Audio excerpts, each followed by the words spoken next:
இருக்க? தண்ணி குடிக்கிறேன் ஏண்டி? தண்ணி குடிக்கிறியா? ஒரு குடம் தண்ணி தான் இருக்கு பாரு, அதுலேயும் இவ்வளோதான் தண்ணி இருக்கு.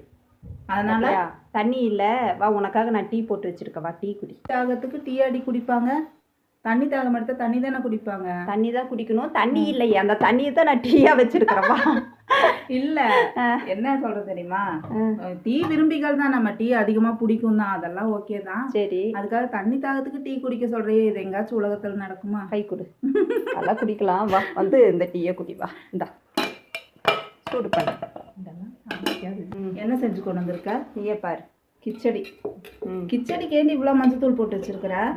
மஞ்சத்தூள் போட்டால் தாண்டி கிச்சடி. சரி, என்ன இவ்வளோ சொல்கிற, நீ என்னடி செஞ்ச? காலையில் சாப்பாடு சொரக்காய் போட்டு கூட்டு. சரி, மதியானம் சாப்பாடு சொரக்காய் போட்டு கூட்டு தயிர். நைட்டு சமையல் ரொம்ப பூட்டு, அவ்வளோதானே? ஒன்றும் நீ செய்ய மாட்டேன்.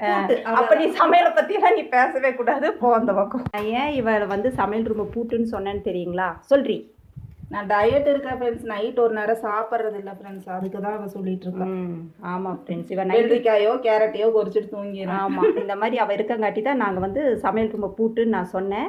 யார் யார் இந்த மாதிரி நைட்டு சாப்பிடாம டயட் இருக்கிறீங்கன்னு நீங்களும் எங்களுக்கு கமெண்ட் பண்ணுங்கள் ஃப்ரெண்ட்ஸ்.